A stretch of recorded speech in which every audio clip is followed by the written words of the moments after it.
Welcome to today's Real Estate Mastery Call, where we got the man himself, the unbelievable human that has changed many lives, Eric Thomas, that is here today. But before we dive into ET and everything else, Tessabellan, how you feeling this morning, girl?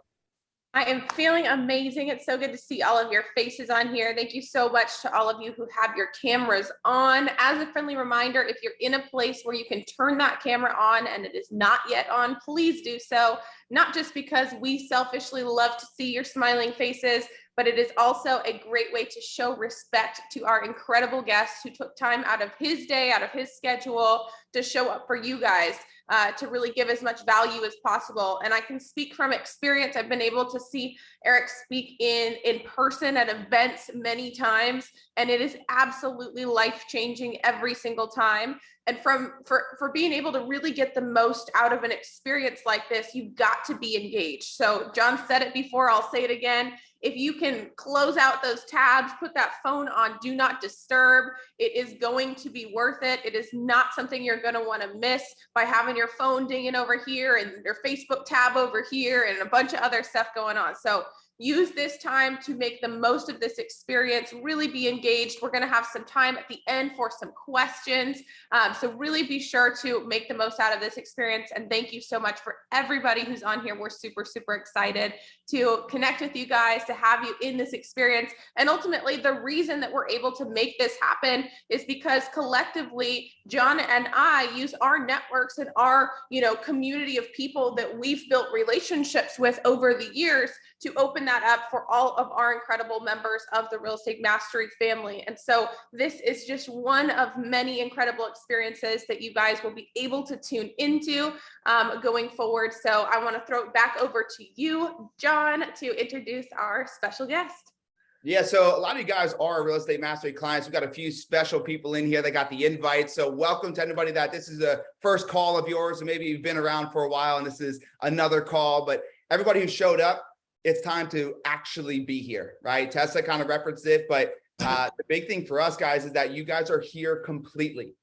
This guy's taking time out of his life, away from his family, out of his business to be here. So, I'm not going to speak too much on his behalf as far as who he is. You guys know who he is.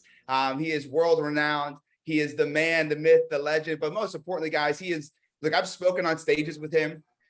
I've chatted with him over and over again. I consider him a friend of mine. And the biggest thing of all is that he is real. I will tell you right now, there are some people out there you guys may look up to that don't do exactly what they speak of, right? And he is somebody that does. He speaks it, he believes it, and he's a servant. He left speaking where he was getting a great amount of money to go ahead and give back to his community in Detroit. And not many people will do that, right? He gives back first, and that's what he's doing today. So to give back to him, make sure you guys are focused. He's a world-renowned speaker. He's got a new book, by the way, coming out called You Owe You. And I think it's about time that you guys understand that you guys do owe yourselves the gift of greatness, and to going ahead and giving us the tools to do so. My man, my friend, Eric Thomas, ET, the hip hop. What up? What up? What up? What up? What's up? Yeah. Hey, I'm going to make an assumption that everybody can hear me. I want to make sure that the mic is right. Hey guys, let me tell you something. This is why it's two reasons why I get excited. The first reason why I get excited is because, and I mean this with all my heart, like this is not a motivational presentation, but literally anything you can imagine is possible. Like, yo, for real, like you gotta, and I'm saying that, coming from a mother who got pregnant with me at 17 years old. Like she was clueless. I'm saying like, I didn't even have like a great start. You know what I'm saying? And I'm telling you anything is possible. I'm telling you anything is possible from, a young man that came into the world and for whatever reason, my biological father wasn't in my life. My mom, is a child, having to raise a child and do life, and I'm telling you, from that vantage point, anything is possible. So I do want to say this before we get started. Like, it doesn't make a difference what hand you have, you got to play it. Like, it don't make a difference if you got a bad hand, you got to play it. It don't make a difference. You got a good hand. You still got to play it. Now, I'm not suggesting you guys learn how to play cards, but, you know, I kind of gambled a little bit when I was a teenager and I was homeless, right? And one of the things I realized about, you know, gambling is, like, really, if you've ever played cards before, it does not matter. Like, you can have a royal flush. If you don't play it right, you're not going to win no money. Or you can have nothing in your hand and act like you got a royal flush and make a bunch of money. You know, so at the end of the day, you know, it does not matter the hand that you have. It doesn't matter if you were born with both hands, you know, both feet. It doesn't matter. I know people who, you know, weren't born, you know, with all toes, all, you know, hands, you know, fingers, and they're still killing the game. I know some people born without an arm, no arms, killing the game. My boy Nick, my boy Nick, we were in, I think we were in Poland together. He came on stage, you know, with no legs, you know what I'm saying? Just a torso, and came in there and murdered. I was like, yo, he giving me a run for my money. And so it does not matter. All right. Now, what does matter, though, is in order to win in life, you got to know what you want. Right. And so here's where we're going to start. I truly believe that I'm going to say something that will spark you to get whatever you want. Now, here's a challenge. If you don't know what you want, Eric Thomas doesn't work for you. Right. But if you know what you want, I promise you, you're going to be a couple steps closer to it when I finish with you. So here's what I want you to do. Pull out a piece of paper, right? Get a pen, and I want you to write, what do you want in the next 30 days? What do you want to happen by the time this year ends? Like, next 30 days, next 90 days, end of this year, what do you want to happen? Right? Now, look, I promise y'all, New York Best Time Seller, Wall Street Journal. You know what I'm saying? Like, I got a whole, I got the Nobel Prize. You know what I'm saying? Like, I got a whole bunch of stuff. About to buy my wife. She's turning 50. We're celebrating 33 years of marriage. We don't even do cars, but I'm about to get her that Bentley. You know, it's just some stuff that I got on my mind. You know what I'm saying? Like, and I'm getting her a Bentley because I don't want to buy another car. You know what I'm saying? I'm being selfish. I'm like, all right, it's going to be your last vehicle right here. Right. I just know what I want, guys. Right. We're going to take 20 kids back to the Super Bowl in 2023. I'm taking a group of kids to Dubai in November after Thanksgiving. Like, what do you want? What do you want? And for a lot of you, you know, you're complaining about life, but it's not life's fault. Life will give you whatever you ask for, but life is not going to tell you what you want. Like, unfortunately, life is not going to, you know, like, for you and for you, you need to you. But if you know what you want, I'm a high school dropout. I was a high school dropout when I didn't know what I wanted. It's not even possible for me to be a high school dropout right now. It's not even possible. I was homeless. Why? I didn't know what I wanted. It's not even possible for me to be homeless today. Like, I couldn't pull it off if I wanted to. Why? Because I know what I want. So the first thing I want you to do is, I want you to think about, you know, what do you want? And here's the beautiful thing. You are in an industry that there are no limits, right? Man, what an opportunity. You are in the industry where, like, you can make $50,000 a year, $50,000 a month, $50,000 a week. Like, you're in the industry where you get to choose, you get to decide. And then you're in an industry that is a blessing to other people. Like, you're literally in an industry where you're not hurting people or harming people. You're actually being a blessing to people. As a matter of fact, I'd like to believe you're actually in the business of helping people achieve and realize one of their greatest goals.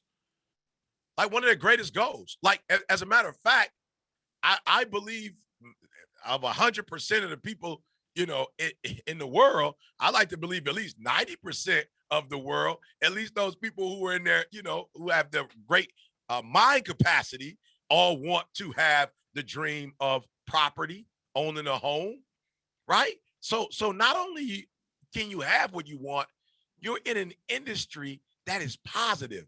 You're in the industry that is in demand. You're not even in the industry where it's like up and coming. You're not like in an up and coming industry. You're not like in an industry where we're still trying to figure out, if it's going to work out. You feel me? Like you're in an industry that has been proven time and time and time again that this is a stable investment. This is a stable dream. This is a stable career. This is a stable. As a matter of fact, can I be honest with you guys? I didn't necessarily see the value of this industry until maybe about 5-6 years ago. And it struck me one day that I may not be able to pass down my passion and my ability to speak to my kids, but I can pass down my real estate to my kids. I'm just being real with you. I just want to show you, like, even ET wasn't up on it. Like, even ET didn't realize that how powerful this industry was 5-6 years ago. Like, this industry is so powerful, and I finally got it, that my next door neighbor, he was like not to be disrespectful, but many of us would agree on the block that he wasn't Mr. Rogers, okay? It wasn't Mr. Rogers' neighborhood, okay? When he left, we were all excited about the fact, especially the kids in the neighborhood were super excited that he was gone from the neighborhood, right? Guess what? I bought the house next door because I understand now how powerful this industry is. I bought the house next door cash. I'm like, yo, get out. How much do you want for it? Get out, give it to me. Somebody was like, Eric, what? You might pay $5,000. Look, my $5,000 will come back. Yeah, get out, give me the house next door. You know what I'm saying? I'll give it to my daughter one day. I have staff members that are constantly coming to town, Airbnb for them, right? I've got church folks who always want to see my church who come to town, whatever. It's like about to be a mini hotel, right? Listen to me. We got football here, Michigan State football, Michigan State basketball. There are constant conferences. Like, I get it now. I cannot necessarily pass down my speaking gift to my children, but every property I own, I could pass down to my kids, right? And then they could pass down to their kids, and they could pass down to their kids. So I'm just telling y'all, like, you live in a world where you can have what you want. You're in an industry that's in demand. Then the only problem, if you're not making your dreams become a reality, is you. I just listen to me. Before we get started, I'm not trying to hurt nobody's feelings. I promise you. I just want to get to the root cause, because you can't fix a problem that you don't realize exists, right? So I'm going to say it one more time, and I'm going to say it slower. You can have whatever you want. You can be whatever you want, and you can do whatever you want in this country. But you cannot do it if you're not the right person. You can't do it. So I want to say it one more time. You're in the right place. You're in the right place. You're alive, right? If you're in America, maybe you're somewhere else. You're in the right place, right? They have a bank there, okay? They have a bank, so you're in the right place, all right? They have a bank, right? They have a courthouse, right? So you can get registered. You can probably do that online. So you're in the right place. You have the right product, right? The only thing that's missing is you have to be the right person. That's the only thing missing. Now, I can guarantee you, if you're in the 50 states, you're in the right place. I can guarantee you that. I can guarantee you that you could be, have, and do whatever you want in this country. That's why this country was founded, because in their former beginnings, the queen ruled everything. Okay, so they were like we about to come somewhere where we can like get everybody can get a little. So I'm telling you, the country itself was established for anyone who wanted their freedom and independence economically in 2022. You have the opportunity to do that. You're in the right place. Now listen to me very closely. We're recording, so I never said any place was perfect, right? But you're in the right place, meaning that it's possible, right? Now listen to me. You ought to get excited about that.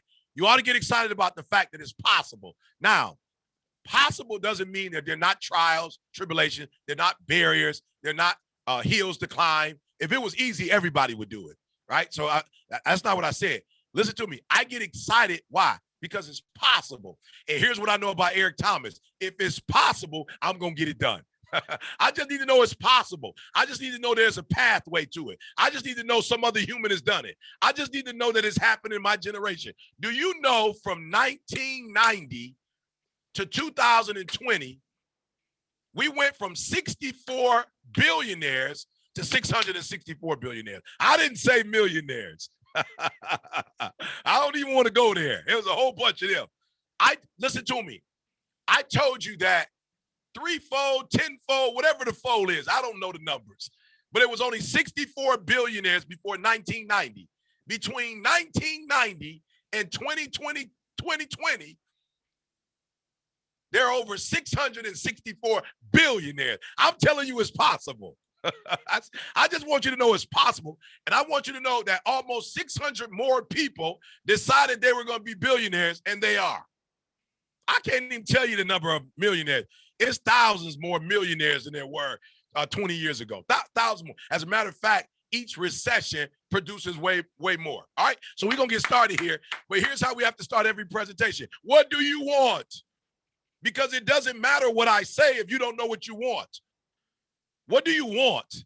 And if you know what you want and you can see it and you can if you can wrap your mind around it, it can happen. Now, here's what I need you to understand. There are going to be people that are going to tell you that it's not possible. And they are listen to you very carefully. People are going to tell you you're doing too much. It's over the top. Nobody in our family has ever done it. I don't see how you're going to do it. Listen to me very closely. Do not be ignorant. They are 100% correct. They are 100% correct. They don't see how it can be done. They 1,000% right. They don't know how you're going to do it. You know what I'm saying? Like, it's never been done in our family before. They are 100% correct. And you are 100% correct in knowing that you have what it takes and you're going to get it done. So before I get started, I need to activate you. I need all of you here. I need your whole mind, your whole soul.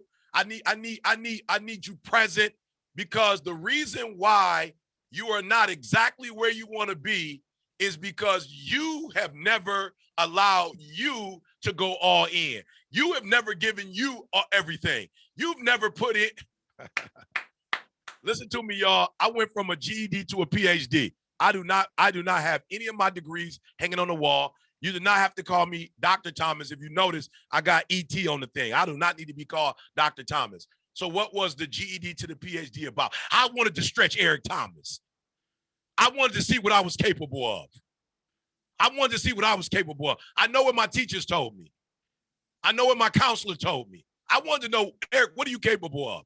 You dropped out of school. You got a GED. If you got a GED, there's a possibility that you could get a 4-year degree. And when I got my 4-year degree, there was a possibility that I could get a master's degree. When I got my master's degree, I said, there's a possibility that I could get a PhD. I'm asking you the question right now, and I want you to write it down. What are you capable of that you have not even gotten started with yet? What are you capable of? What are you capable of? What can you do for you that you've never even tried to do before? You've never even attempted to do it before because somebody told you it couldn't be done. And maybe you told you it couldn't be done. What are you capable of? Are you capable of being a millionaire? Are you capable of being a multimillionaire? Are you capable of being a billionaire? What are you capable of? And what are you afraid of? What, listen to me. Can I say this to y'all? Please don't take this the wrong way. Here's a fact. I don't care if you're independent, Republican, Democrat. I don't care who your favorite president was. I don't care what your ideologies are. I could care less. Here's the one thing that we all agree on. You're going to die. I don't care if you're a Republican. You're going to die. I don't care if you're an independent. You're going to die. I don't care if you're a Democrat. You're going to die. I don't care if you eat vegetables every day. You're going to die. I don't care if you lift weights. You can lift weights until you're blue in the face. You're not going to be 230 years old because you lift weights. Now, you may be stronger for the lifetime that you live, but you're not about to live an extra 100 years because you lift weights or because you drink green juice in the morning. Listen to me, everybody. You're going to die. So if you're going to die, what are you afraid of? What is it that you're afraid to risk? You're going to die. Like at the end of this thing is death. Okay? So do me a huge favor. Since you don't live for a long period of time, and I want to give you a couple new revelations, because let's just say you live to be 100. Here's a revelation. You don't have youth for 100 years. I need you to do everything you can while you have youth. You don't have youth forever. If you make it to, my grandmother died at 93. Let me just say this. While she still lived in her own home, She was not as independent as she was when my grandma was 55 years old. You do not have a lot of youth left. Number two, you don't have a lot of independence left. Meaning what? There's going to come a time where you're not going to be able to do everything you want to do on your own. You're going to need assistance. So what are you afraid to risk? What are you trying to save? What are you holding on to? With that little youth that you have left and that little independence you have left, let's go for it. Let's go for it. The only thing that's stopping you is not where you live. Somebody say, E.T., but we live in America. There's so many challenges. Let me tell y'all something. Never let a good crisis go to waste. Yep, he told you I got a new book out, right? But watch this. Here's what I'm excited about. I wrote it during COVID-19. You're not hearing what I'm saying. Here's how I saw it. I saw it as COVID. I speak for a living. I'm not going to be able to go on the road. I'm not going to be traveling anymore. I'm not, they're doing the social distancing, boy. I didn't go, woe is me. I'm not going to be able to speak anymore. Woe is me. I don't know what I'm going to do. Woe is me. I said, wow. Wow, this thing is lasting longer than I thought it was going to last. This thing looks like it's going to last for 2 years. Let me write a book in the process. I got a lot more time on my hand than I've had before. I never had time to write a book before. I was constantly on the go. I was one of the most sought after speakers in the world. I was constantly on the road. Come on, never let a good crisis go to waste. Listen to me. It has less to do with where you were born. It has less to do with the product, and it has more to do with the person. I'm going to say it one more time. It has less to do with where you live. Come on. It has less to do with the company you work for, and it has more to do with the person. You can take the same person and get the same person, the same opportunity. Some of us, you gave us COVID-19. Some of us, unfortunately, whined about it, cried about it, sat and waited for COVID to be over, lost everything we had, and some of us produced during COVID. Some of us saw the blessing of COVID. Some of us saw the uniqueness of COVID. And when COVID was over, some of us had a book. If you look on the back, CP3 did something for me. Michael B. Jordan wrote something for me. Come on. This is what I did. This is what I did during COVID. I got in contact with Michael B. Jordan during COVID. I talked to CP3 during COVID. Come on. Come on, I got with Coach Primetime doing COVID. I got with my boy Ed Milet doing COVID. They endorsed the book. What were you doing during COVID? It's not COVID. Sometimes it's the person. What are you doing during COVID? What happened to you during COVID? So we're going to get to these slides, but I just want to make sure that you understand everything you need to be everything you want to be, everything you want to have, everything you want to do, you already have it. That person is inside of you already. And I need you to unleash that person. Do me this favor. Somebody said they beat cancer during COVID. That's what I'm talking about. Here's what I want you to do for me, and be honest. If 120% is the standard, I always say 120. People say, why you say 120? Well, 100% is when you do what they ask you to do, whatever the teacher asks you to do. 120% is that you have a standard outside of the teacher standard. Like, you don't care what the teacher standard is. Look, when I was working on my PhD, I used to say to the professors, do me a huge favor. That little book you gave us, you can't sit here and tell me that's the only book you read. That's the book you wrote. I want to know the books you read. I'm not interested in the book you wrote. I want to know the books you read that help you to write the book you wrote. I want to know, who are your mentors? What conferences do you go to? What associations are you a part of? Don't cheat me.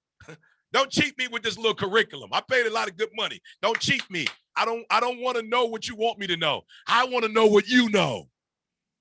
Come on. I want to know what you know. I don't want to know what you taught me because they paying you $100,000 a year.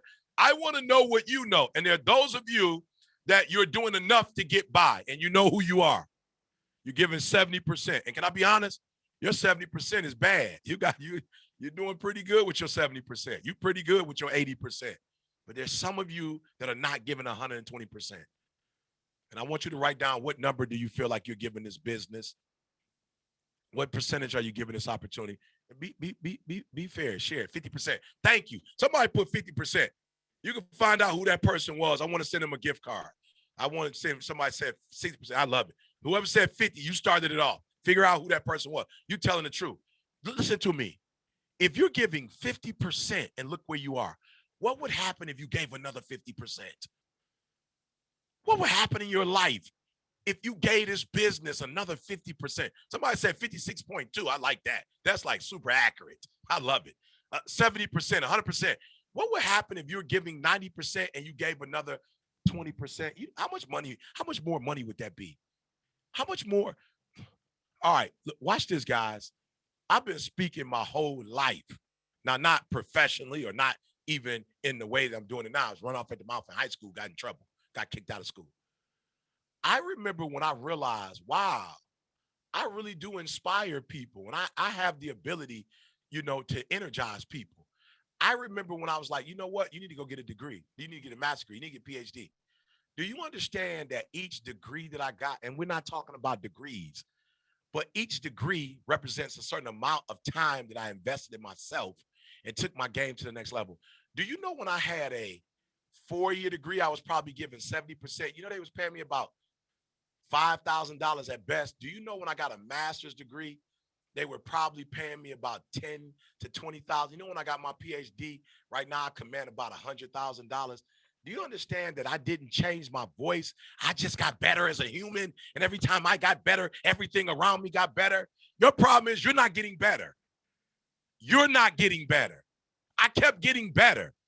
I make more money than the GED version of myself.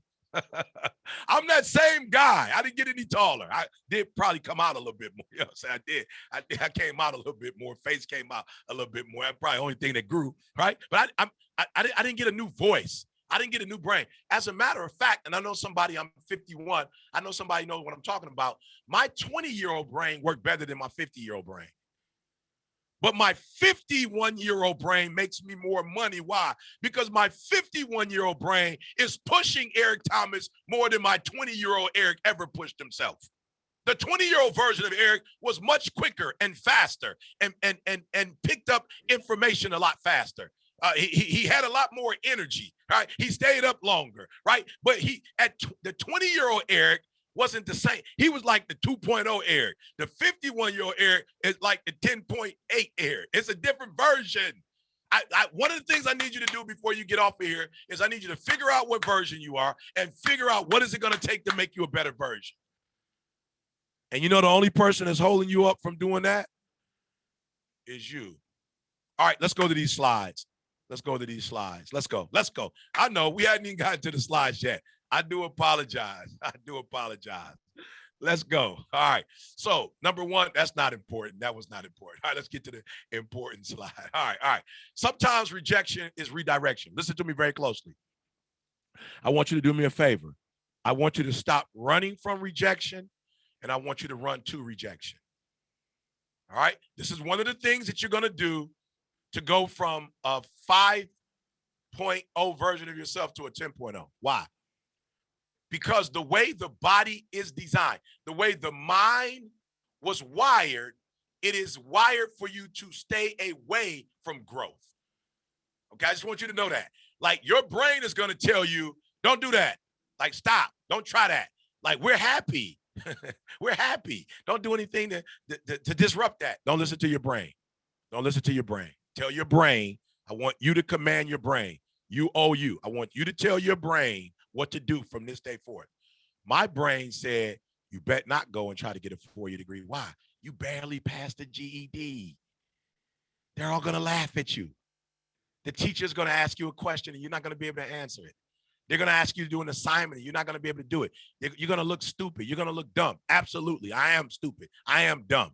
Like, not in a bad way, but I didn't do what I was supposed to do in school. So that's why I didn't know what I was supposed to know. So why am I worried about rejection? Why am I worried about how I look, right? So how I looked and rejection was stopping me from actually growing. Do you want to grow, or are you afraid of how you look in front of people? Can I tell you something? You may look like a total jerk when you raise your hand and ask a question. You may look like a total jerk when you say in front of a lecture hall that you don't know the answer. But can I say something to you? Immediately after you get the answer, from that point forth, you will never be, you will continue to grow and be smart. So here's what I want you to do. I want you to stop running from rejection. I want you to run to it. Rejection hurts because it creates emotional wounds. Can you do me a favor? Success in business has nothing to do with emotions. I want you to stop being in your feelings. Write this down. Feelings versus facts. Feelings versus fact. Leave the feelings alone. It does not matter. I remember when I used to be on stage and I used to be like, I wonder, are they feeling me? It doesn't matter. Somebody paid you to be here, speak. They're not, say like, I grew up, guys, and I just want to be transparent for y'all for 1 minute. So I grew up in the African-American community. I grew up for the most part hearing speaking, right? I didn't go to conferences and workshops and all that kind of stuff. So the first group of speakers I ever heard was like Dr. Martin Luther King, your local pastor, right? So if you ever been to a Baptist church on Sunday, I'm saying they screaming and hollering. The call of action is unbelievable. You just say one word, they're like, ah, right? So this is where I learned. All right. So then I go do corporate work. Corporate work is the opposite, right? So I'm doing corporate work. I'm not in a Sunday church. I'm doing corporate work and they just staring at me. And guess what? I'm in my feelings. And I'm saying to myself, well, they don't respond like the way I used to. Who said they should respond the way I should? And now I'm thinking about how they're responding and I'm speaking. I'm doing two things at once. And then I get to a point where I'm like, yo, Eric, if they hired you, they must want you here. They must like you. They must think what you're saying is of value. Stop worrying about what people think and just speak. Just get to the point. Just say what you need to say, whether they respond or don't respond. Nobody's paying you based on their response. They're paying you because they thought you were the person that could do the job. And so when I took the emotion out of my work, when I took the feelings out of my work, and I just have the facts in my work, I became one of the best that ever did it. Why? Because it wasn't work. Some of you are allowing rejection to take a place. This is business. You're going to be rejected. Somebody's going to tell you no. That's a part of the territory. Keep going. Keep knocking at the doors. Keep making the phone calls. Keep going after the references. Guess what? There's something called the laws, right? There are laws. There are ratio laws. There are knock on door laws. It may take 40 no's for one yes. It doesn't matter how you feel. It doesn't matter about your emotions. They don't count. This is business. You keep knocking on the door. You keep making a phone call. You keep going. You keep going. You keep going until you do what? Until you reach that goal. Are you hearing what I'm telling you? Yes, rejection hurts. It creates emotional wounds, but it does not leave scars. All right. So here's what I want you to focus on. Focus on what you bring to the table. Listen to me. I was literally speaking for corporations, and I was sitting there wondering what they thought of me. It does not matter. This is not a popularity contest. This is not who's going to be prom king and queen, who's going to be school president. That's not what they hired you for. It's not a liking contest. We like Eric Thomas. You know how many people like, but they don't hire them? They love, but they don't give them a job. So do me a favor, focus on what you bring to the table, the skills, the talent, the positive qualities. What do you bring to the table as a salesperson? What do you bring to the table in terms of making me believe that I need to buy this home from you? What do you bring to the table? What are your expertise? Like, what do you do that nobody else does? Or what do you do in a way that nobody else does it? Remember, not all rejection is personal. Can I say this to you? I actually learn and grow more after I've been rejected than I do when I get a deal. And that might sound crazy to a lot of y'all. A lot of y'all might feel like, yo, I feel much better when I get a sale. Can I be honest with you? Sometimes sales, they make me lazy. Sometimes when I get a sale, I'm like overconfident. I'm feeling so good that I start chilling. Do you know that Eric Thomas can kill a crocodile with my bare hands? You say, come on, E, that don't even make sense. Yes, I can. When?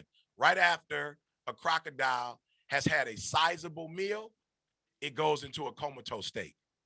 So even if you come up to the crocodile and start it can't do anything. Why? Because it's like it just ate and it's like snoring.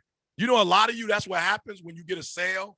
A lot of you, that's what happens when you get a victory. A lot of you, when you get a small win, you know, that's what happens. Like you go into you know what happened when I get rejected? When I get rejected, I go, what did I do wrong? How can I do it right? Like, what do I need to study? Who do I need to call? What did I do wrong? Like a lot of times when I get rejected, I get a different type of energy. I get an energy that's like, yo, E, come on, bro. Like you're doing something wrong. Come on, E. You're not approaching this thing right. Come on, E. You missing the mark. Come on, E. Look at it again. Come on, E. Look at it again. Come on, E. Look at it again. Come on, E. Take it in the lab. Come on, E. Turn it on this axle. Come on, E. Look at it in a way you've never looked at it before. Come on, E. What's the real problem? And I'm telling you, sometimes I get rejected and I actually come out with a solution that will allow me to go from $50,000 to $100,000. I just told y'all, I was charging 50 grand just before COVID. I started charging 100 plus afterwards. Why? I started seeing some stuff in COVID because I had time to sit down and think. I had time to research. I had time to study. I had time to realize, like, E, you can make 200,000 if this thing go viral. like if you get on the New York Best Time Sellers list, so instead of you focusing on this, you need to focus on this. Instead of you focusing on stages, you need to start doing more content and more courses where you teach people where you can make money from. Do you know that I went to another level economically during COVID? Why? Not only was I rejected, I got cut off from the main thing that was being on stages. And so not being on stages actually got me an opportunity to see I can make more money off the stage than I could on stage. If stages had never gotten canceled for me, I probably would never thought about that. I would have just kept rejection. Sometimes is your best friend. Rejection sometimes is the best thing that can happen to you. But if you see rejection in a bad way, you're not going to be able to see the blessing of rejection. Success and wins are not always the best thing for you. I'm going to get to number 3, but I got to tell y'all this. And I'm going to do a video about this soon. I don't know if y'all remember, but last year, the Splash Brothers, one of the Splash Brothers were injured. They lost KD, and they didn't make it to the playoffs. Play-ins, but not the playoffs. And I don't know if you ever remember seeing this on Sports Illustrated, but Steph Curry, in his rejection because they didn't make it to the playoffs, Steph Curry said, it's okay that we didn't make it, but y'all going to have to fool with us next year. Y'all going to have to see us next year. That rejection burned within his heart, watching those games, and he wasn't in the games. It burned to see other teams, but he took that rejection into the 2020 season. And just like he said, y'all going to have to see us next year. Not only did they have to see them in the playoffs and in the finals, but they won the finals. What is your rejection going to do for you? Is it going to make you run and cry? Is it going to make you give up and quit? Is it going to make you surrender? Or is your rejection going to make you get back in the lab?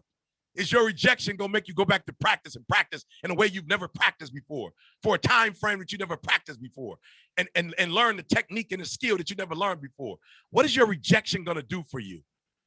Finally, remember that rejection is not permanent. Y'all missed what I said. Steph Curry was like, yo, it's just for this year. We just going to be out this year. We'll see y'all next year. We won't see y'all this year. We'll see you next year. We'll see you. Steph will see you next year. Yeah, we'll see you next year. Wiggins will see y'all next year.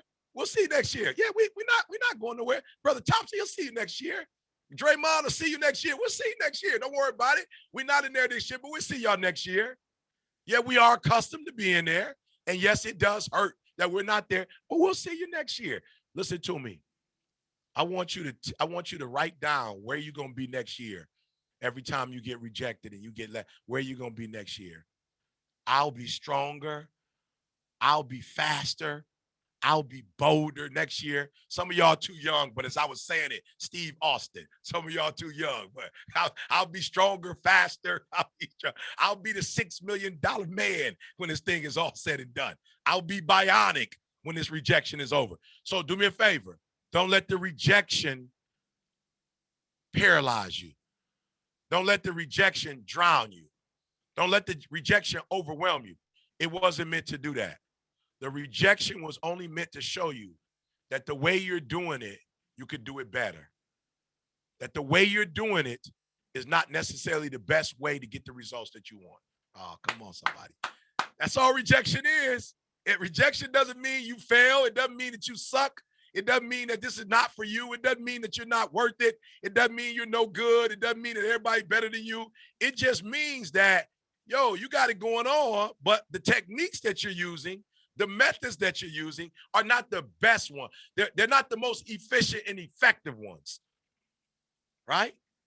And so I'm asking you, what's going to come out of your rejection? They kicked me out of high school. They told me I couldn't read or write. I couldn't comprehend. Ah, boy, look at here.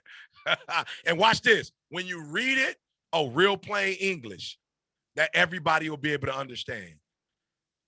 The beauty of me being rejected from school allows me to connect and communicate with people in a way that when you don't get rejected, you don't know how to reach people.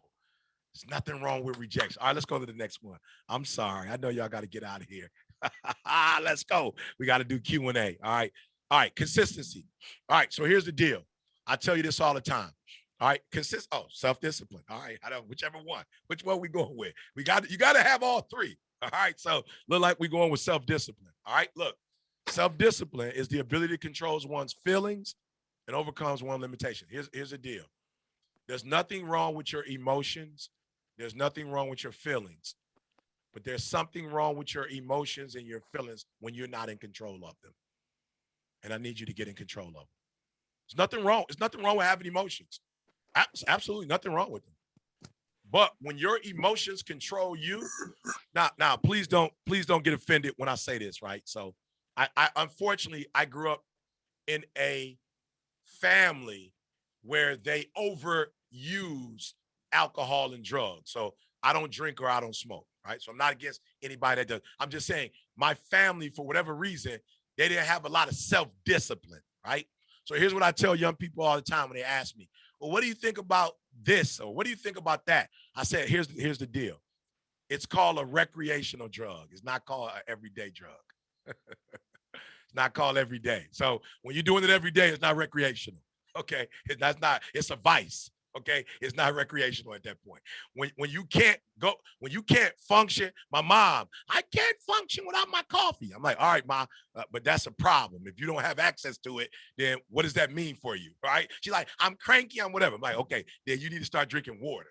All I'm saying to you is there's nothing wrong with anything. The problem is when you no longer have control, it's a problem. So when you wake up in the morning and you get rejected, and now you're not able to pick up the phone and make another phone call, that's a problem. The fact that you can't use rejection to push you, you can't use rejection to take you to the next level. You can't leverage your rejection. That's a problem. That means now your feelings are controlling you. And the people that I have found who are the most successful, Michael Jordan, the people that I've found, Kobe Bryant, the people that I've found who are most successful are most disciplined. I found that there's a correlation between success and control. And people who are successful, they have control. They can wake up in the morning when they don't feel like getting up. They can exercise when they don't feel like exercise. Can I be honest with you? If it was a thing where success was about how you feel, everybody would be successful. So there is a part of success or a level of success that does not come based on you feeling good about it, but there is a level of success that comes from the discipline of doing it long after the feeling is gone. Okay, I want to say it one more time. For all of us, we start a business, we're super excited when we first start. We go to college, we're super excited. We get married the first week, too. I mean, whatever, however long it lasts, excited. But it's the time that now it's not pleasant anymore. It's not fun anymore. It's not adorable anymore. It's not pleasant anymore. It does not give me a good feeling anymore. That's when self-discipline kicks in and says, it doesn't matter if it feels good or not. It doesn't matter. I know grown people that don't drink water because they say they don't like it. I said, what does that mean you don't like it? 75% of your body is it. It doesn't matter if you like it or not. Like, you got to drink it or you're going to die. You know what I'm saying? Early. Are you hearing what I'm saying? And so what I'm saying to you guys is that every time I get on the mic, I get on with this energy. Every single time I get on the microphone, I get on with this passion. Why? Because that's my gift, my energy. That's my gift. Like, for you to think me and you in the same room, that's what I do. Now, listen to me very closely. What I can tell you is, I never forget the elementary school I went to. The little kids was like, that's the guy we saw in the video. Is he going to be screaming and hollering at us like he doing the video? I was like, absolutely right, at 1,000%. Do you know your alphabet? Can you count to 10? Like, I'm going in. Why? Because you learning your alphabet and you learning how to read and write and count is critical to the amount of success you're going to have on this earth. So I'm taking first grade more serious than 12th grade. I'm taking second grade more serious than the ninth grade. Why? Because these are the fundamental years. So what am I saying to you? What I'm saying to you is that I don't always feel passionate, but I'm always passionate when I get on the mic. You might have missed that. I think when you see ET and you see this passion, like you equate it with ET having a phenomenal day. There are a lot of days I'm not having a phenomenal day, but I am not a child. So there's a passage that I read that really revolutionized my life. It said, when I was a child, I spake as a child, I understood as a child, I behaved like a child. But when I became a man, meaning what? When I became self-disciplined. When I became a man, I give you passion every time. Why? Because if I get on stage and I give you 70%, then you're going to be like, nope, we're not bringing him back up there again. So self-discipline. So here's what I want you to do. Ask yourself, do you hold yourself accountable to your goals and your standards, even when others aren't watching you? Watch what I said. Watch the operative word, your goals, your standards. I don't know what your goals are, your standards are. That's not my business. But are you holding yourself to them, or are you that person that you start working out when you know that there's the 20th high school reunion? Or there's some big function you going to, like, time to work out. That's a little too late. It might be a little too late to pull that off. All right. So know your tendencies. Look at that word again. Know your tendencies, not mine. What are your strengths and limitations? When people ask me, John, here's a new thing I do. I'm all about assessments, you guys. That's just my thing. I hope one day I can walk you guys through mine, because one of the things I love to do is teach people not just your strength, but when you're having a bad day, who you revert to, so I can help you to get back to who you are, because that's important, right? But listen to me. When people ask me, what book are you reading? I say one of the books you should be reading is the book of you. Now listen to me very closely. I pray that you read my book, but can I be quite honestly with you? If you don't, you're not going to die. But if you never read the book of you, you're not going to be successful. You need to study your tendencies. What are my tendencies? All right, I'm going to give you guys an example. Maybe you guys know this. So my wife in 2000, I don't know the date, I apologize. I don't remember, 2012, maybe, she was diagnosed with MS, multiple sclerosis. Right? Now, my wife is a very strong individual. So she's been blessed. She has a strong mindset, just a strong person. So you wouldn't know she had MS, but she still has it.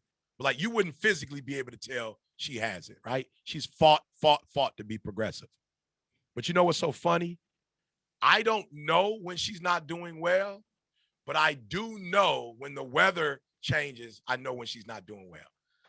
So when there's no sun, I'm like, yep, she don't have that same, yep, got it. And so guess what, guys? Because I noticed she had a vitamin D deficiency, guess what? We moved to San Diego, right? So in the winter, I live in San Diego. In the summer, I live in Michigan. Somebody says, why? I saw a pattern. I saw her tendencies. When it rains, when the sun doesn't come out, she doesn't have energy. She's a different person when the sun comes out. Somebody say, why in the world would you move to San Diego? It's so expensive. I was like, well, because the sunshine is there more than it shines anywhere else in the good US of A. And there is not a change in temperature, really. So it doesn't go from 40 to 95, right? She doesn't like extremes. Watch this, guys. Because I know her tendencies, I knew what environment she needed to get into so we could offset those tendencies. Some of you don't know your tendencies, and that's why you don't do well financially. Again, if everything is going well, you're good. But unfortunately, we don't live in a world where the perfect day is going to happen every day. So you need to learn how to make a day that's not perfect. How do you do that? By figuring out what your tendencies are. So you need to study the book of you. That's all Eric studies. Eric Thomas studies, yo, what's that side of Eric Thomas that makes Eric Thomas not the Eric Thomas that he is? Boom, I studied that. So one day maybe, John, we can talk. And for those people who are interested in learning their tendencies and why they don't have 365 great days, I can teach you guys how to turn every day, if you're disciplined, into a 365 day. All right, here's the last one. Create a clear plan. What steps are you taking every day to improve yourself and get closer to your goal? So remember, it's a combination. The GED, Eric, is not a bad human being. I don't suggest that he was a bad, he's a pretty nice guy, actually, right? Pretty loving and caring, guy, right? But he's not the version that he is today, right? So I need you to improve yourself. And every time you improve yourself, you're going to get closer to your goals, right? But here's the biggest part. Who will help you along the way? Guys, I think this is so critical. I don't know if I got any NFL guys out there, but most of you know that I grew up a Lions fan. Now listen to me very closely. Everybody in Detroit was so excited when Stafford left. Stafford's the problem. 0-6. I'm like, bro, the Lions had a problem long before Stafford got there. Like, if you know anything about the Detroit Lions, they've been having problems since 1957. Like, that was their last good year was 57. This guy leaves the Detroit Lions, and in less than one season, this guy wins the Super Bowl. Unbelievable. This guy lose 0-16 Lions. This guy leaves one of the wackest franchises in NFL history, one of the most losing franchises. This guy, the same quarterback ranking, the same tendencies that he had. He gonna take you down the field with the last couple seconds of the fourth quarter. Look, this guy was in the Super Bowl. He did the same thing. He had the last drive, the same thing he's had for the Lions for the last, 12 years. He's in the same predicament. Seconds left, fourth quarter. He's taking the team down. Boom, touchdown. Listen to me. When you create a plan and who you create it with is just as important as that plan. We got one more. I'm going to let you go. Please hear me. Yes, you need to create a plan, but who you create it with and who supports you with that plan is the difference between you being successful or being an absolute failure. Be very careful of who you do business with. She's my mother. She gave birth to you. That don't mean y'all got to do business together. It's my daddy. Okay, let's go to the last one. We're going to run through it. All right, you ready? Last one, consistency. This is how Eric Thomas blew up. I don't think I'm better than any other motivational speaker. It's just you can't cut on the computer without seeing me since 2007. You're just going to get bombarded with me. You know what I'm saying? And actually, the way we blew up, for most of you who don't know, we came out during the era where the big motivational speakers were still sending out cassette tapes. It take about 2 to 3 weeks to get those cassette tapes. Eric Thomas was putting up a video every single day. So even if you don't like me, you got to wait for your favorite motivational speaker. You got to wait 2 weeks or 3 weeks or 4 weeks to get there. Shipping and handling.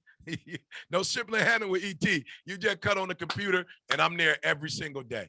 Listen to me. Some of you are very skilled at what you do. Nobody knows you exist. Some of you operate at a very high level. I just don't know you're doing what you're doing. Nobody knows that you're doing it. And so you got to be consistent. You got to get your name out there. You got to do it every single day where you become a household name. So the 5 steps, first of all, forgive your failures. You can't succeed without failing. Get over it. The worst thing you could do is sit there and waste energy on talking about the failure that you had 4 weeks ago. Get over it. Focus on improvement. It's the best way to show you care. All right? Look, I've messed up as a son, as a father, as a husband, as a leader, a CEO, a pastor. Shoot, I let myself down. All that stuff I said I was going to do in December, 90% of it I ain't even do in January. I let myself down. Wasted a lot of money, whatever. Guess what, though? My mother still loves me. After 30-something years, my wife is still married to me, says she'd do it again. My church is still going. I'm a multimillionaire, one of the #1 motivational speakers in the world. Why? Because I improved. People don't mind if you make mistakes. They just don't like when you make the same mistakes over and over and over again. But if you make improvement, I promise you'll get better. All right, fight your laziness. You don't get what you want. You get what you demand of yourself. Face your limitations. Without weakness, we cannot grow, guys. And finally, flourish in your success. Why? Because you owe you. All right, it's your boy E.T. I know it's almost an hour. I wanted to give you, I didn't want to waste your time. I wanted to give you the full boy, like I was on stage. I wanted to give you the full boy. So if we do have time for Q&A, I'm ready.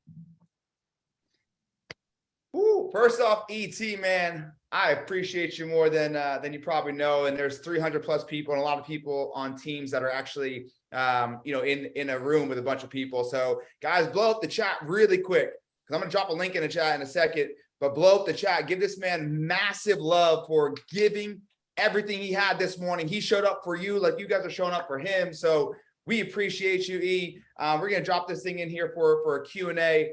But look, guys, if you guys got value, right? He mentioned his book, You Owe You.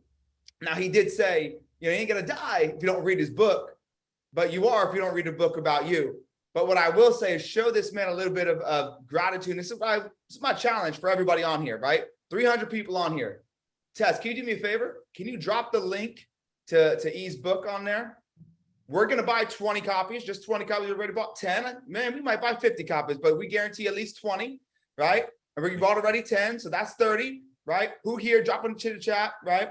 Tessa, I want you guys right now to go ahead and go buy a book. But here's the other challenge. This is my challenge for everybody. And I'm dropping the Amazon link. Is that the one you want or something else? Do you want the Amazon link, ET, dropped in there, or does it matter? Oh, it doesn't matter. It doesn't matter at all. No, it doesn't matter. All right, so this is my challenge, everybody. I need you guys to go buy one book and buy one book for somebody else. Buy one book for you, one book for somebody else. So we got 300 people on here, right? We should see 600 books bought. 600, and maybe you don't know who that book is going to go to, and that's okay. Because there's going to be a moment in time where you pass somebody, you hear somebody, you speak to somebody like, I got you, I know exactly what you need. Or maybe you have somebody in your heart that you wish was on this call today, that you wish heard the last 45 minutes, buy it for them. So go ahead and buy the book for you and buy the book for somebody else. That's my ask of everybody on here. He gave us his time. He's about to drop in some Q&A, so make sure you guys don't leave. We still got another little bit of time here. Go buy the book, guys. Please, please, please. It's all about changing and transforming. And that book, I promise you, will help you do that. But it all starts with taking action now. So go ahead and do that and buy someone else a book as well. E, so let's jump this thing into some Q&A. You ready for that? I'm ready. All right. So Tess, how do you want to do this? You want to go ahead and hand raise and just let them go? Yes, let's do it that way. So you guys can hit the little hand raise emoji and we'll do it in order that way. We'll get through a few. Please be respectful of everybody's time and especially ET's time. So ask your question so that we can get through as many of these as possible while still being cautious of time. Yes. And what we're going to do is we're going to say, my question is, right? My question is, boom, hit him with your question. If he's got follow-ups, he'll hit you back with it. But my question is, and then go from it. So you want to start on. And I just want to ask Tess if we could do me a huge favor. Yeah. Can we record these questions? Can you guys at some point, if everybody could put their question in the chat, and if there's some way we can get that, and for the ones that we didn't answer, I'll find a way to answer those, and at some point get those back to you. But I do want to be able to entertain everybody's. I can't do that today. But if you send them to them and they send them to me, at some point I can maybe do an audio or something and get it back to you. I got a better idea because people are going to be dropping stuff in there. Guys, email us, okay?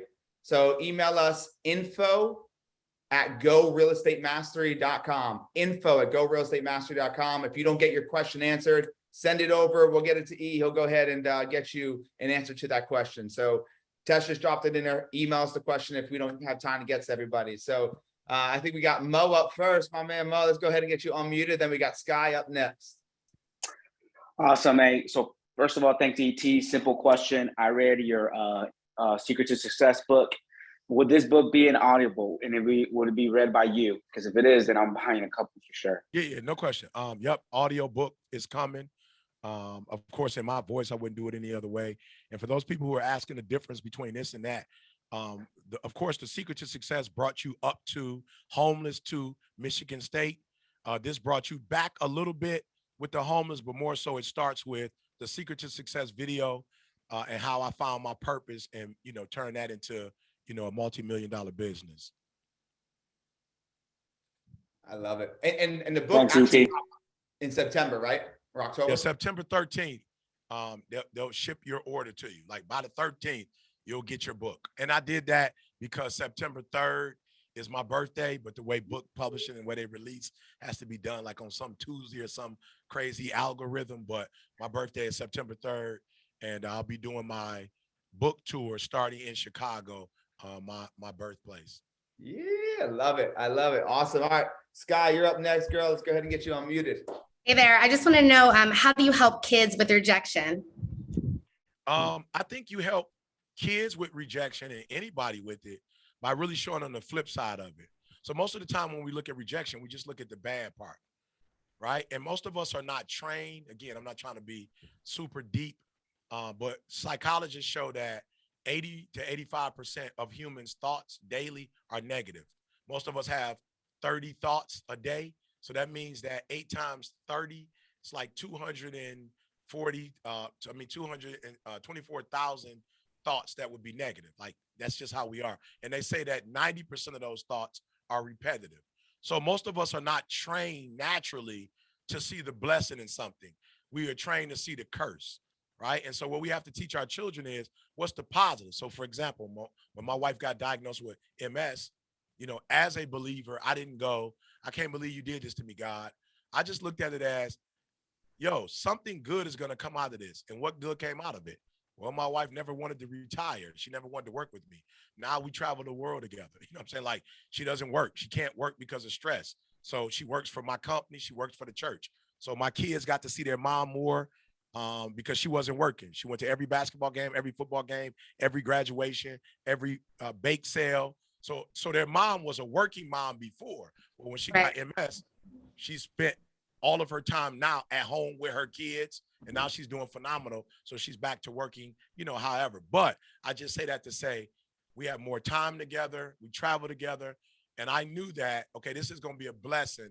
Even though I don't necessarily see it in the beginning, I know it's going to be a blessing. And so I got to look at the blessing. You have to teach people how to see the positive and stuff and not just the negative. Thanks for being here. Thank you for having me, Sky. All right. So guys, don't jump off. Like I said, we still got a few more we can go through. We got something special for you guys. I want to ask you guys a question at the end of this. So make sure you guys stay on here. We got Johnny David look like a GQ model in that cover photo. Look at him. Johnny, you're unmuted, brother. Go for it. Hey, can you hear me? Yep. Yes. Yeah, so one of the powerful things that I was noticing as you were talking is that you refer to yourself in the third person. And that might sound weird to some people, but I'm thinking that the idea is that you decided at some point that name Eric Thomas was going to mean something, right? So I want to see if you could speak a little bit on that idea of like, at some point in your life, you must have decided, Eric Thomas is going to mean more than what it's meant before this day. And how did you come to that point where you decided that you wanted to make that name mean something to people? So first of all, there's a scripture that says, I will encourage myself. And what I was doing wrong, this is why for real, I'm not playing. Again, thank you for pushing the book. You don't have to push the book, but this was my revelation. Like, this isn't a book, y'all. Like, this was my revelation. My revelation was, Eric, whatever you want, you owe you. Like, why are you looking for your mom to be like everything to you? Like, she a human too. Like your mom, was born with 14. Like my grandma had 14 kids, 3-bedroom house, 1 bathroom on the south side of Chicago. My mother grew up poor. My mother didn't know who her father was. Why are you expecting your mom, who had her own challenges, to be your everything? Like, why are you expecting your wife to meet all your demands? Why are you looking for some coach so you need to start talking to Eric Thomas? Like whatever it is you think you need, You need to tell Eric Thomas that. So I just started flipping it and was like, yo, I'm gonna start talking to Eric Thomas. You know what I'm saying? Because my man feel rejected because my father wasn't in my life. So I felt like, Mine either. man, I must not have been special. And it's like, yes, you are. Just because my man was busy with doing life, or maybe, again, no disrespect, maybe he was just having sex. Maybe he wasn't trying to be no father. My man was just having fun. He was a teenager. Like, he wasn't thinking about, you know what I'm saying, like the life that was going to come from what he was doing. He wasn't thinking about that. So it doesn't mean you were a bad human. He just was a child, acting like a child. And you just happen to unfortunately fall. So you got to start talking to Eric Thomas. What do you want to hear? Well, I want to hear that I'm one of the best that ever do this. So start saying it. Les Brown told me, Les Brown said, man, look, don't you ever say somebody else is the number one motivational speaker in the world. You say you number one. And I started saying, yo, I'm the number one motivational speaker in the world. And one day, people start calling me like, yo, E, you ain't gonna believe it. Look online. They saying you the number one motivational speaker in the world. And listen to me very closely. Like, I mean this with all my heart. I'm not saying this in any way to diss nobody. Listen to me. There are speaker bureaus, and they literally use the internet to promote their speakers. So it might be some speakers you don't even know. They're gonna put on there, they're number 4, they're number 3. I'm talking about in the site, on the sites that are neutral. Like, I ain't never put no site up before. I'm talking about neutral sites had me number 1 in the world. And so Les was like, yo, I told you to say you number 1. Les wasn't even on no say I'm number 1. Why? He was already number 1. So he wasn't like had no low self-esteem. He was like, yo, you need to say you number 1. I was like, you know what? I'm number 1. And so I started talking to Eric and about Eric in a way I wanted Eric to hear words. And then I started speaking to Eric in a way where I was going to teach the world how to talk to Eric. Right. So you became your own parent, basically. No question. Sound like. No question. Yeah. My own coach, my own parent, my own motivator. Like, I owe you, Eric, you owe you. Don't That's nobody fire. else owe you. Your mama don't That's owe fire. you. Like, she brought you into this world. She raised you. She don't owe you for the rest of your life. Like, she don't owe you to be your coach. My wife, she don't owe you to be your biggest fan or cheerleader. Like, she went to school. She's a registered nurse. She got a job. You owe you because you're with you 24/7. You owe you to encourage yourself, to go to school, to learn a second language. Like, you owe you that. So yeah, bro, I just got to a point where, yeah, I just was like, you owe you, Eric. Fire. Thank you, man. Thank you. Love it. Good question. We got time for a few more, E? Yes, sir. All right, we got Jordy up next. My man Jordy, get you unmuted here and let's go. So thank you for the talk. My question is, how can you unapologetically be yourself, whether it's in business or just talking to people or even in sports as well? Like, even if I'm like playing a sport, sometimes I just have trouble like really letting loose. And I do find, like, just like how you were saying, the best people usually are able just to 100% let go and be themselves. Okay, so, and I don't mean to be disrespectful, but really what you're saying is an oxymoron. Like, it doesn't even make sense, right? And so for whatever reason, you've trained yourself to believe what you just said, but it's not the truth. You just said, how do you unapologetically, like, be you? Like, you're suggesting that you owe somebody else to explain who you are. Like, that don't even make sense. It's like you're saying, I want to prove to them who I am. Like, that don't even make sense. Like, that that don't even make sense. You don't owe anybody anything. You don't have to apologize to anybody about who you are. Like, you don't owe it to anybody to be anything they want you to be. So I think the challenge is, you don't value who you are, or you don't truly believe in who you are, or you haven't let you be who you are. There's nobody on the outside stopping you from being who you are. They're not even with you 24/7. You're the only person that's with you. So yeah. I'm gonna say this to you. I've always dressed like this my whole life. I'm from Detroit, right? So I don't have nothing against suits, but when you come up in Detroit, it's the plant. It's Ford, it's GM and Chrysler. You don't wear suits to an assembly line. So my whole life, I watch people go to work. Now, I didn't grow up going to church. So I never went to church growing up. My mom didn't raise me in church. So I didn't go to church. Like my grandma, every blue moon, I would go to my grandma. So I ain't necessarily grew up watching people put on suits. I remember there was a time that I felt comfortable speaking like this, but I wouldn't let myself speak like this because I was like, they're not going to, you feel me? But I remember when I got to the point where I was like, yo, Eric, you need to get to the point where you are okay with strangers not liking you, and the people that love you gonna love you for who you are. And why do you even care what strangers think? Like, how did that happen to you? How did you get so sick that people who don't pay your rent, people who don't care about your well-being, like, how did you get so sick that you allowed them to have some type of feelings about how you behave and do what you do? And let me just say this to you. I speak for a living. People pay me to speak. People don't pay me to dress. They pay me to speak. And because I do a phenomenal job at speaking, nobody really ever asked me what I'm wearing. I never had nobody ever, like, that question never comes up. Mr. Thomas, we're going to pay you $100,000, fly you first class, put you in there. But what are you wearing? Nobody ever asked me that. They never asked me that. Why? Because they don't pay me to dress. I'm not GQ. I'm not in the magazine. They pay me to speak. And the day I got to the point where I was like, yo, just be yourself, bruh. Only two things are going to happen. And we hate rejection, but only two things are going to happen. You're going to figure out who your real friends and supporters are.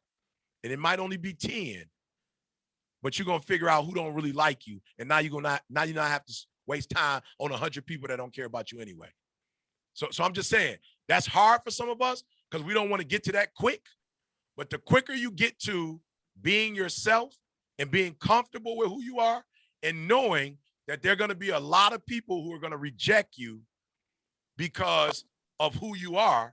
But guess what's going to happen? When those people reject you, there are going to be a whole bunch of people that support you and embrace you. And those people are going to be genuine. And those people are going to be true. Does that make sense? Yes, sir. Thank you. I'm 51. I didn't do it until my late 40s. Do it as early as you possibly can. I wasted a lot of time on people who are not even in my life right now. Mm-hmm. I love it. Good question, Jordy. Good question. All right, Mickey, you're up next, brother. We're going to breeze through this. My question is, I see James. James like James like pick me. I see you, James. Go ahead, Mickey. All right. Sorry, that suit threw me off because I wear suits all day. Oh, and you at better 10 embrace years it old, then. yeah, at 10 years old, I knew I wanted to wear a suit after looking No at. question. Hey, you better. If you like suits, you better wear them all day, every day. I got over 50 of them that I wear. Yeah, I love it. 7 days a week. Yeah. My wife gets upset, but now she's used to it. Yeah. I just wanted to say thank you. Incredible speech. I was at a point where I was dirt poor, meaning the floors that I lived at, the house I lived at was made out of dirt. At one point I looked at my sleeve of my shirt and there was holes in it. And I was like, shit, I shouldn't have left it out in the sun so long to dry. But I've always pushed, I've always been a pusher. I've always wanted to better myself. But I got to my point where I was like, oh shit, I got everything the small thing that I wanted. And it's just like, I'm hurting inside because I know I could do more. I want to say thank you because people don't know who I am. They don't know how I feel I'm incredible. I'm an incredible agent. I will get you the most money in your neighborhood. If I sell your house, I will get you the most on the block. I know that. I do it consistently, and it doesn't happen for just because of the market. I do it a good and bad market. I know that I need the world to see me, and I'm very, very thankful. My question: can I get that book autographed? That's my question. Yeah, you can. Yes, sir. All right, John, we'll work it out. Yeah, we work it out. Now everybody be hitting me up now, asking for the autograph book. Maybe you got in and he got this, but yeah, maybe we'll set it up for sure. Yeah, and I do want to say this, and I thank you for saying that, Mickey. When you first started, I want to make sure that you guys understand something. Whoever is you, embrace it. Whoever you are, like for real. If you wear a certain cut, I only wear black and white. That's all I wear. I don't wear it. I promise you, you probably not gonna see me in no other color. I don't care what the weather is. I just feel comfortable in black and white. You feel me? I don't know why. I just feel comfortable in it. I'm telling you, we have to stop letting the society, the culture, the subculture, we got to let it stop bullying us. We got to stop letting, whatever, even the church, it's like, yo, I'm a pastor. I remember there was a time where I felt like I needed to wear suits because I felt like people were pressuring me. And I remember the day I stopped and the day I start, preaching the way I normally dress. And man, one day I woke up, I went from 100 and some people in the church to 50,000 people online watching me. And a lot of the people that watched me were what? Unchurched. And it was like, wow, I got another church inside of a church. Like now the unchurched love me and they come to me. Why? Because they like coming to my church and they don't have to wear a certain whatever. And so it's like, if you want to wear a suit, come. But if you want to get out of the bed, and my own mother said, son, one of the reasons why I never went to church is because on the weekend, I had to dress up every day. So on the weekend, I just wanted to relax. And it was just so much getting ready for church that I didn't go. So in my church, it's like, yo, you want to be suited and booted? Let's go. You don't want to dress up. You just want the word. Come in and let's go. Nobody's going to judge you. However you want to come, we're not going to judge you. But I remember a time before that where I was uncomfortable with being myself. But now we have a very thriving, thousands and thousands upon thousands of people watch us every week. And so I just want y'all to be yourself and don't let people push you into being something that you're not. Thank you so much, ET. Last thing, sorry. I wear the suit. It is my uniform. I put on my uniform 7 days a week. That is when I think I lace up and I'm ready to go. Yeah, that's it. Yeah. And you feel good. You feel good when you put that on. So for you guys, whatever makes you feel good, do that, y'all. Don't let nobody bully you and have you looking like them or feeling like them. Like, be you, because you're better when you're you, if that makes sense. You function better when you're able to be yourself. And I live, I got a home here, and I told you a home in San Diego. My grandmother always lived in the projects, but my grandmother loved her house. She took care of it. She was the only one in the projects with green grass. She had a white fence around it, flowers. My grandmother didn't desire to live in a gated community. She loved her house in the projects. And so I lived in that neighborhood until she died, So again, don't let people pressure you. Life is short. Live it on your terms. I love it. Look, be authentic. And we got somebody right now that has been eager to get on this and standing up like I am for the last hour and a half. So James, bro, I got you. We're going to unmute you. Go ahead. That was Jasmine. Jasmine's been just as excited as James has. Everybody is. Let's go. ET, man, I want to first off thank you for the years and years I've been following you, brother. You got to get closer to the mic. Yeah. Hey, James, your audio is not. Sorry about that. ET, can you hear me? Yep. All right, brother. Hey, I just wanted to thank you for the years of support on YouTube, your high speech, everything you do. Man, I just wanted to ask you, you live your life by design. When you feel those things tugging at you and pull you off of your preparation, what do you do to recalibrate? I love it. I love it. I love it, James. Man, yeah, John, are y'all getting these questions? Yep. So I gave him the email address. So go ahead, they'll shoot them over to me. Then we'll just make a document for you. Good. Please. This is a phenomenal question. First of all, James, I no longer lie about when I feel the tug. There was a time in my life, James, I was taught, as an African-American male, and I'm not saying this isn't for males in other communities, but I'm just saying where I grew up, I was taught that you push through everything, even if it hurts. And now I'm learning like, yo, bro, that ain't necessarily the best way to do it. Like, you don't need to push through everything. If you're hurting, you need to stop and acknowledge that you're hurting. Now I'm at that age 51 where a lot of my friends who've just kept going, they got strokes. Some of them died, some of them stroked out, some of them left side of their body don't work, they can't talk, some recovered. But a lot of men in my age who get tugged and keep going, they stroke out, right? So one of the things that I do now is I take my health, both my mental and emotional and physical health, very serious. So when I feel like people are trying to bully me, the first thing I do is I stop. and I say, let's name this bullying. What is this bullying called? Let's name it. What is it called? Well, this bullying, you know, is called ego. There's some ego stuff right here, right? So, all right, Eric, relax. You know, because what'll happen sometimes, because of the way I dress, you know, some people they know I got a PhD, they know who I am, but they'll kind of try to, you know, dig at why you know, or there might be people you're at a financial place. Why don't you live in this neighborhood? Or why you don't drive this kind of car? Why you spending $120,000 to take kids to the Super Bowl when you can make an investment? Why aren't you in this club? You know, why don't you play golf? Right? And I just have to stop and say, okay, first of all, is it valid? Okay, if it's valid, I need to make an adjustment. If it's not valid, okay, I need to either decide that I'm going to address this person because I love them enough to just say, hey, you bullying me right now. Or I say, hey, you take me as I am or I can't do it.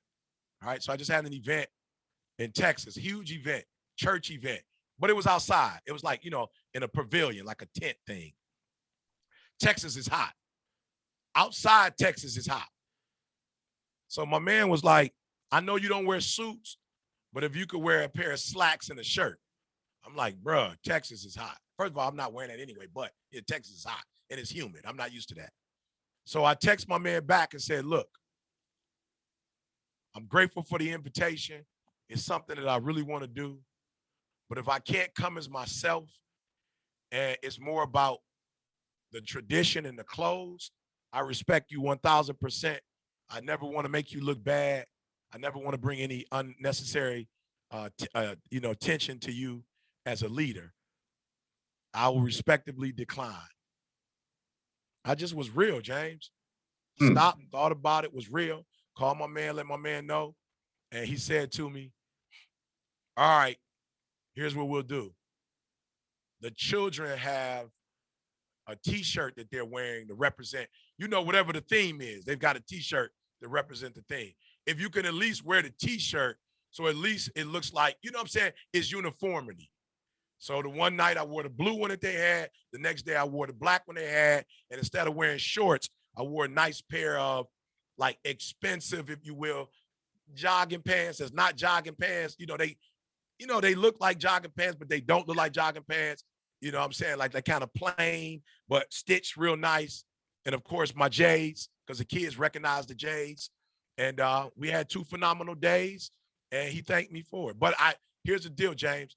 I respect the fact that if it was about clothes, that I wasn't going to disrespect his event and come dressed the way I wanted to dress. But guess what, James? I got there, 95% of the people had on shorts and T-shirts because it was outside and it was hot, bro. You feel what I'm saying? Like, the grown people showed up, the kids showed up, like, it's hot out here. But again, he's the leader, he's the CEO, he's the president. So he wanted to, you feel me? Like, he wants to present himself in a certain way. Much respect for that. I honor that. It's just that I didn't want to wear a shirt and a tie. ET, man, I can't thank you enough, brother. Keep that material coming our ways, brother. It's we coming. Appreciate you. It's coming. That's why I said, even if you don't buy my book, I'm coming with the videos every single day, baby. That's my calling. That's my gift. I'm coming. You bought 3, 8. Thank you, Sister Lopez. Thank you, Sister Lopez. Thank you. Yeah, man, we got something by 21, something about 21 books, something about 7 Praise books. God. Thank you, John. You didn't have to do that. I did not come on here for you to do that. So I'm appreciative, bro. I know your giver game mentality, man. So look, guys, before we wrap up here, I know a lot of you guys had questions. We're gonna go ahead and make sure you guys email us those questions. I'm gonna respect E's time. Yeah, come on, Jazz. Come on, Jazz. Come on, Jazz. Thank you, E. Thank you, E. Thank you. I appreciate it. I appreciate that. First of all, I want to say that 8 years ago, I battled depression, and between you, Les Brown, Tony Robbins, I just poured myself in personal development. Okay. And I will tell you that it's taken me very far in my life, but it wasn't until 8 months ago when I turned my life and I surrendered to Jesus and I started working on the Hallelujah. Dios es bueno. Lighten up and pouring out. So I want to thank you for that. Amen. Amen. Amen. I will be the first Latina personal development coach that's out there. You will know my name. So remember the name, y'all. Vamos, mi hermana. Vamos. With that said, I am still battling that imposter syndrome. I show up, I wake up every day, I do my routine, you know, but I find myself in moments, and it's more when I am succeeding at my peak that I'm just like pushing myself and stretching myself, that I always have that imposter syndrome trying to creep in and pull me back. You know, sometimes I label it as the enemy, and I have fought through it in Jesus' name, and I've prayed against it, but it still creeps in. What are some of the practices? You know, obviously. Don't run from it anymore. Okay, don't run from it anymore. So here's what's happening. You know where you want to go, but you also know where you are, right? And when you put an address in your GPS system, in order for it to properly calibrate, it must know where you are, right? You have to have two addresses to go where you're going. Amen. Are you hearing me, my sister? You have to have two addresses to know where you're going. Stop being afraid of where you've been. It made you who you are. Now, when our past or when something challenges us, it's only challenging us because it's saying it's some inconsistencies. It's not challenging us to hurt us. We do not have to be afraid of it. So I'll give you an example. I was somewhere recently and somebody brought up my past. And it's crazy, Jazz, because I kind of was like, whoa, I felt something, Jazz. I was like, what? So I had to stop and ask myself, why did you? Now, I did not respond, Jazz, outwardly. So I never said anything outwardly, but inwardly something was like, whoa. And so I was like, what are you doing that for? Like, your mother has forgiven you. Your father who raised you has forgiven you. Your son, your daughter has forgiven you. Your wife has forgiven you. You've forgiven you. Like, whatever, like, you understand what I'm saying? Anybody I've like let down, disappointed, hurt, I'm not the same person I was when I was 20 years old. But watch this, Jazz. I felt some type of way and I didn't run from it. I was like, yo, why you hurt about that? Like, if you know you're not even the same person and your wife ain't tripping, your mom ain't tripping, like you did it to your mom. Like, your mom ain't tripping, you did it to your wife. She ain't tripping, you did it to your daughter. Your daughter ain't tripping, your daughter like, all right, dad, your son, whatever. My teachers, I went back and got a PhD. My teachers ain't tripping on who I used to be. But you know what it was, Jazz? I asked myself, so then why are you bothered? And it said, you're bothered because you still got a little ego left in you. And what's the ego? The ego is how you look at me. You feel me? It's like, yo, E, with what I do, Jazz, I need to have a good reputation. But Jazz, my character is more important than my reputation. Mm. My character is what people think about me. I'm sorry, my reputation is what people think about me. My character is who I am. So it's like, E, you still got a little ego, bruh. Like, your ego is worried about how they perceive you. So whoever that person was, it was like, you were kind of like, oh, so you still on, so you don't see that. And it's like, if they see it or they don't see it, it doesn't matter. But it does matter. It did matter, Jazz, a week or so ago when they said it. Now it don't matter no more. So guess what? I'm a little closer to that version of what I want to be. I'm a little closer to that version of Eric Thomas that I want to be. Why? Because I dealt with that version of the Eric Thomas that kind of was like, whoa, you. So if it happens again and somebody say something to me, it's not going to bother me. Why? Because I took a little bit more power from what people think about me. So people have some power that I gave them that don't belong to them. I took that back, Jazz. I took that power back. And it was I felt that. Yeah. I felt that. What you say about me and think about me. Yep. You feel me? I appreciate it. And I feel that God spoke that into you, because that is exactly what I have been battling is, you know, and Bobby's one of my coaches. Bobby, shout out to Bobby. He always tells me, Jasmine, you don't owe anybody anything. You Nope. do it for you, Yeah. and the rest will follow. Absolutely. So I felt Yeah. that, and I appreciate it. I know what I'm capable of, Yeah. and I can't do it without God in me. Absolutely. So the fact that you are a pastor and you are preaching, I would love to know more information about your church and how I can see you online. So But- a place of change ministry is what it's called, a place of change ministry, and you can go on Facebook. We show our stuff on Facebook, so just go Facebook, a place of change ministry. And Thank you'll you, see all of my brother. stuff. I Thank you, appreciate guys. it. Thank you. you. Hey, John, my guy. Thank you, man, for this opportunity. Thank you for pushing the book, and yeah, man. Hopefully, we'll see all these lovely people live one day. Yeah, man. I think there might be an event coming up that we can kind of put together and do it, man. And look, we appreciate I'm you. Bro. here. I'm here. I know you're here and you're always ready, right? You're always ready. I'm ready to go, baby. I'm ready. Pick me, coach. Pick me, put me in, coach. So there might be something down the pipeline, guys. But look, ET shared, some incredible insights about, not just his life, but what you guys could do to transform yours. So make sure you guys hit him up, blow him up, show him some love, like I'm sure you guys always do. But before he goes, guys, I know you guys all have to leave too. Really quick, Tess, if you could drop a link into the chat. I know a lot of you guys are our clients on here. There's a few of you that aren't. Look, if you want more calls like this, and to be honest with you, and you kind of mentioned before, there's no more important time, especially in real estate, where we need to focus on our skill set and our mindset training on a very intentional and daily basis. We're opening up our coaching. So if you guys are interested in it, Tess is going to drop a link in there, fill an application out. And if it makes sense for you and if it's a fit, then obviously we can go ahead and have a conversation. So if you want to dive into things like sales, social, structure, and self-mastery, which is our formula for success in your life and real estate business, we bring people on like my man ET here. It could be a good fit for you. And whether you choose us as your coach, or you choose somebody else, know that you deserve that next level. And he talked about getting into the right environment to go ahead and cultivate that success.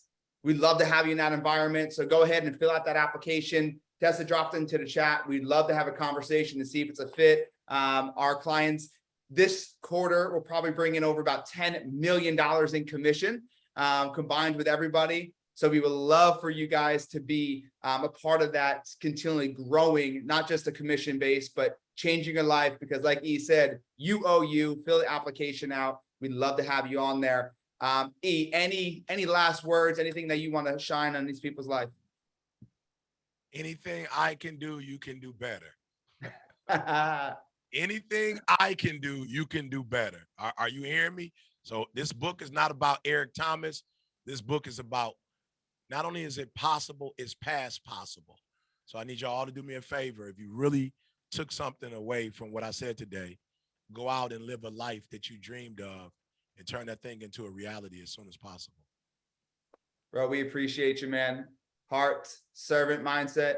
You are one of the realest ones out there. I've been around a few of them, and you, my friend, are somebody we're going to keep close to our hearts. And you enjoy that family. You enjoy that book launch. We're going to be supporting you every step of the way. And man, we're going to see you keep climbing. You know what I mean? You just scratch the surface, bro. It's time. I believe it. It's on the way up. I believe it. All the way up. Nothing can stop.